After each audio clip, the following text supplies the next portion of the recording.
Hello friends,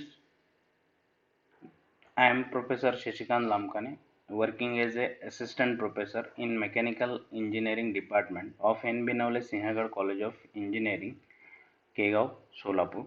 I am having 11 years of teaching experience and 1.5 years of industrial experience. I have completed my post graduation in mechanical design engineering. So in this video I am going to discuss the problems on simple epicyclic gear train. So before moving to actual problem, so we are going to focus on the velocity ratio of the gear train. So how we are going to find out the velocity ratio or velocities of different elements of gear train. So by two method we are able to find out the velocity ratios. So first method is tabular method and second method is a algebraic method. So in this video I am going to focus on the tabular method. So by using tabular method we are going to find out the velocity ratio or velocities of different component present in the epicyclic gear train. So first we are going to focus on the tabular method. So before moving to the tabular method, once again we are going to see the diagram of epicyclic gear train. So as we discussed in the previous video, the working and construction of the epicyclic gear train. So the epicyclic gear train shown in the figure is having three main components. So first is a gear A, second is gear B, and third element is arm C. Third element is arm C. So we are going to find out the velocity ratios for this simple epicyclic gear train. So for that we require some terms. TA is number of teeth on gear A. So number of teeth on gear 10 is represented with a TA, and TV is number of teeth on gear B. So number of teeth on gear B. So along with this we required the speed NA of the gear A, and NB is speed of gear B. So after this we look over the table required for the finding out velocity ratio or velocity of different component. So as in this gear train there are three main component, that is gear A, gear B and arm C. So for that purpose in this table, so we are going to consider arm C, gear A and gear B. So these are the revolutions of element. So in this column we are going to consider the conditions of motion. So what are the different conditions? One by one we are going to see, and the steps. So in 4 steps we are going to complete this velocity analysis, and the step number 4 is used to finding out the unknowns. So this is a very simple and important method to find out the velocity ratio. Now we are going to see the first condition. So first condition is arm C is fixed, and gear A rotates through plus one revolution, that is one revolution anti-clockwise. Okay.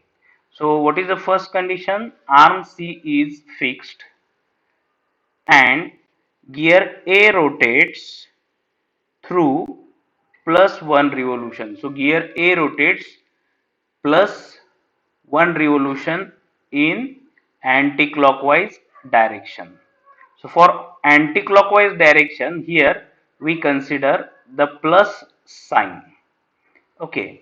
So for these conditions, what are the effect on each element we are going to see now. So first, as the arm is fixed, Therefore, the revolution of arm or velocity of arm is 0 as arm is fixed. Then the velocities gear A is plus 1 because we consider the condition, that is gear A rotates through plus 1 revolution in anticlockwise direction. That's why plus sign used here for anticlockwise direction, and here plus 1 revolution of gear A for this first condition. Now for this condition we are going to find out the velocity of gear B. So for this purpose we require one relation. So we know that the relation of these two gear A and B, so NB upon NA, that is velocity of gear B upon velocity of gear A, or speed of gear B upon speed of gear A, is equal to teeth on gear A upon teeth on gear B. So this relation we already seen in the previous video.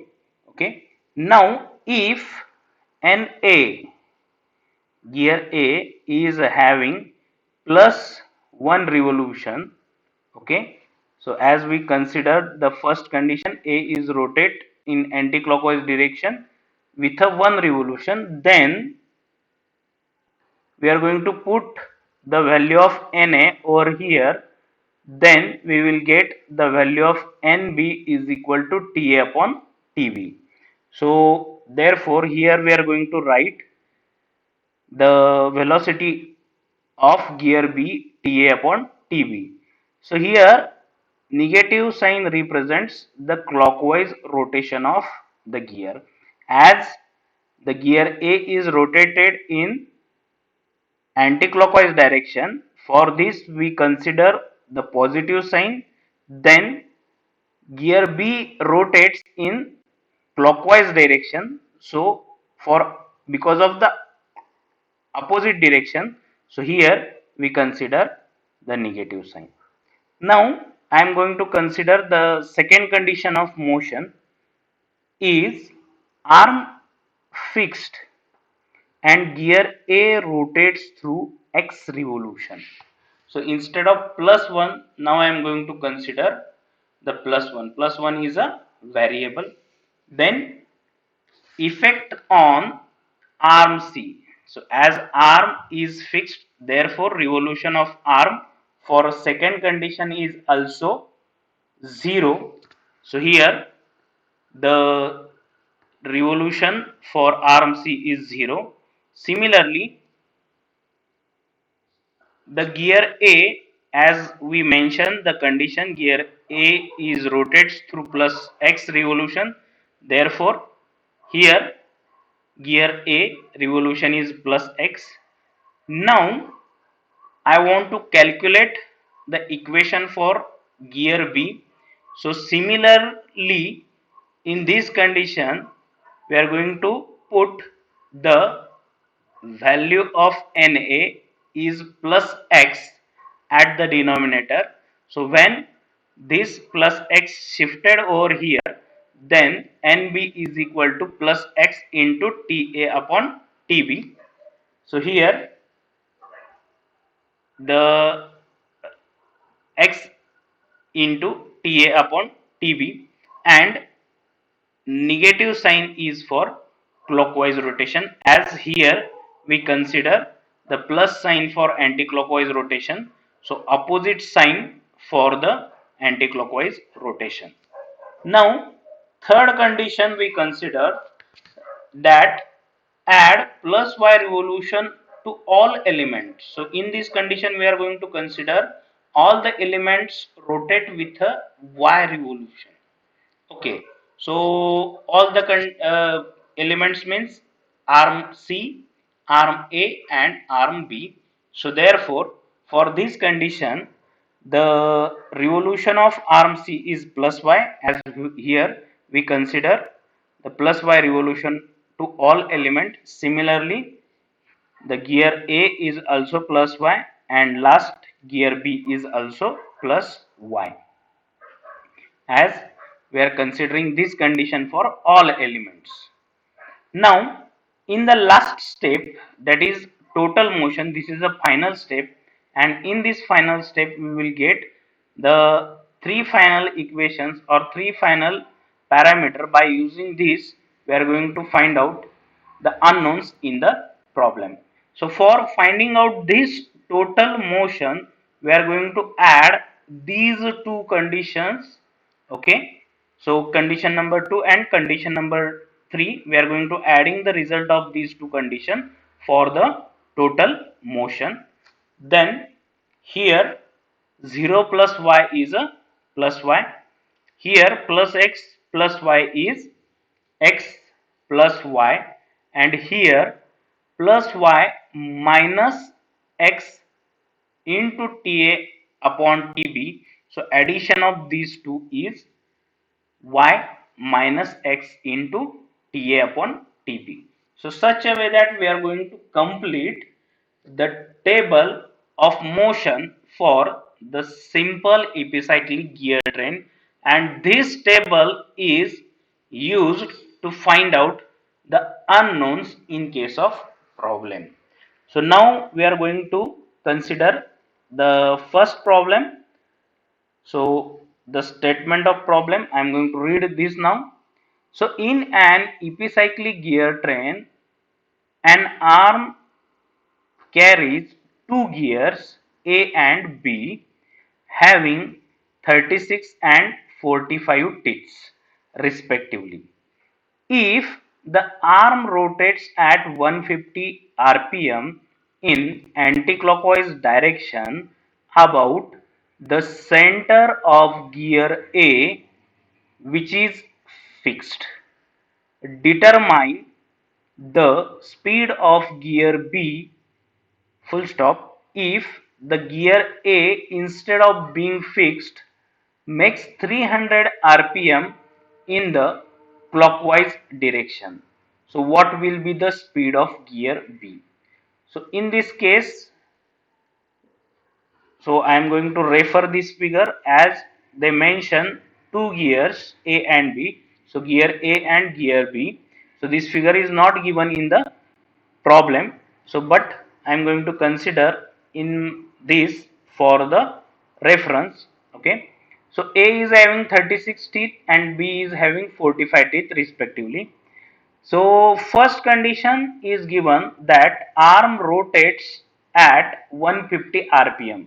So rotation of the arm or speed of the arm is 150 rpm in anticlockwise direction about center of gear A, which is fixed. Means first condition is arm is having rotation of 150 rpm when A is fixed. So here the first condition is gear A is fixed and arm rotates with a 150 rpm. Then for this condition we supposed to find out the speed of gear B. This is the first unknown. And second condition, when A is having rotation of 300 rpm instead of fixed in clockwise direction, then what will be the speed of gear B? Means here we are going to find out the speed of gear twice. So first when gear A is fixed, second condition when gear A is having 300 rpm. So this is given in the problem. So the number of teeth on gear A 36, number of teeth on gear B 45, speed of arm is 150 rpm anti-clockwise direction. Now I am going to consider the table here. And as I mentioned previous that this last line, that is total motion, we required to solve such type of problem of simple epicyclic gear train. Okay, then first condition I have written here. First condition, speed of gear B when gear A is fixed. Okay, so here one more given thing is speed of arm is 150 rpm anti-clockwise therefore from the fourth row of table, so as the arm for fourth row of table is plus y and the rotation or revolution of arm is given in the problem, that is 150 rpm anti-clockwise, and for anti-clockwise we are going to use the plus sign, therefore y is equal to 150 rpm. Then when the gear A is fixed, therefore now I am going to use this second thing x plus y for finding out the speed of gear A. So x plus y is equal to 0. Why it is a 0? Because gear A is fixed. But y is 150. So I am going to putting the value of y is equal to 150 over here. Then x plus y 50, and finally x is equal to minus 150. So by such a way that I have found out the value of x and y. Now I am going to find out the value of the speed of gear B by using this equation. So for first condition, speed of gear B, so that is given by, in the last column, that is y is equal, sorry, nb is equal to y minus x into ta upon tb. So as we already find out the value of x and y, I am going to put over here. So y is 150 and x is minus 150, so minus minus plus 150 into the value of th 36 and value of tb 45. So after calculation we will get the value plus 270 rpm. So for first condition the speed of gear B is 270 rpm anti-clockwise, as we appeared the plus sign over here. Okay, now I am going to consider the second condition. What is the second condition? So gear A, instead of being fixed, makes a 300 rpm. So here gear A makes 300 rpm. For this condition I want to find out the value of speed of gear B. Okay, so as here 300 rpm clockwise. Okay, so again I am going to consider this x plus y. Okay, so x plus y is equal to 300 and minus sign for clockwise rotation. Okay, so by using this I am going to find out the value of x. hmm? Okay, so x is equal to minus 300. I am going to moving this y over here and it becomes a minus y. Now I am going to putting the value of y, that is 150 over here. Okay, so minus 300 minus 150 is equal to minus 450. This is the value of x for the condition of 300 rpm rotation of gear A. Then speed of gear B, again I am going to use this equation, NB is equal to y minus x into Ta upon Tb, and that is equal to, now I am going to put the value of y, that is a 150. Value of x is a minus 450, so minus and minus become plus 450 and into Ta upon Tb, and the final answer for Nb is plus 150, sorry, plus 510 rpm, and plus sign indicate the anti-clockwise direction. So such a way that for two conditions I am going to find out the value of the speed of gear B. So first, when the gear A is fixed and the gear A is having 300 rpm in clockwise rotation, and this table is useful for finding out this value, and this last line is used to find out the any unknown for simple epicyclic gear train. So thank you.